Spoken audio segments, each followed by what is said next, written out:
Love is in the air with the new Netflix movie, The Last Letter from Your Lover. It's a formula we've seen before, but is the execution different?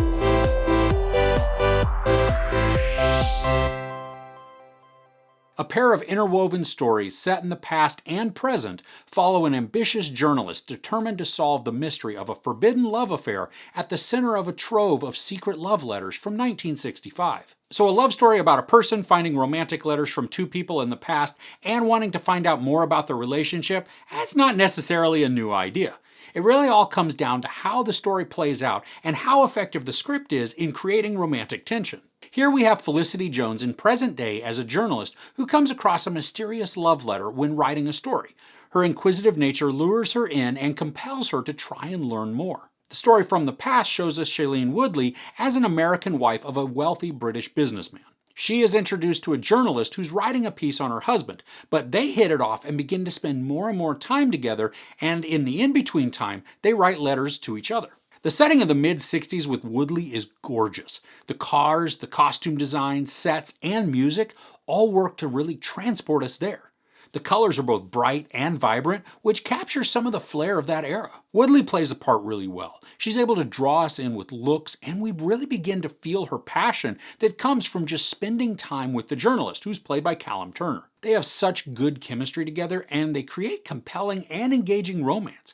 And even though this is a forbidden romance because Woodley is married, the dynamic between her and her husband certainly creates an opening for other feelings to bubble up to the surface. The story alternates between the past and the present to show us Felicity Jones's journey to uncover more of the story and Woodley's burgeoning relationship. In the present, there's an archivist who works at Jones's paper, played by Naban Rizwan, and their interactions are humorous, awkward, and silly, but they're also very endearing.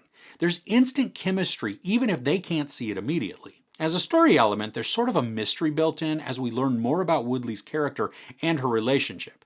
And I liked this bit because it created more suspense for the romance. We know that there are complications to her interactions with the journalist, but the story takes its time to unveil what actually went on. And while I enjoyed this aspect, it did make an already patient story slower.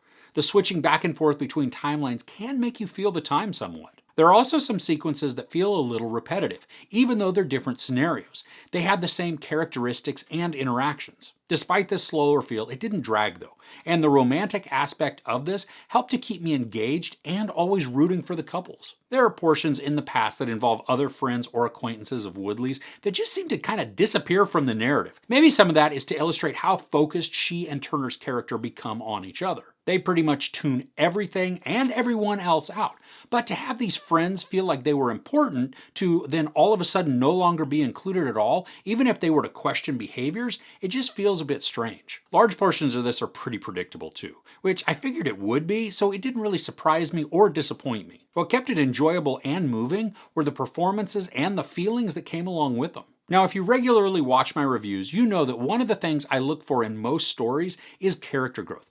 I love it when we get to see one or more of the characters grow in some way along their journey. Here, I liked watching Jones grow. Her pursuit changes her, and we can tell that she's already a fairly nice person, but somebody who's got hurts in her past that she's now built walls around her to keep herself safe. And while there isn't major drama surrounding her growth, it's a good progression, and it makes for a feel-good part of the story. And speaking of drama, the movie executes its story drama really well. While emotions can run high, I never felt that it was getting melodramatic.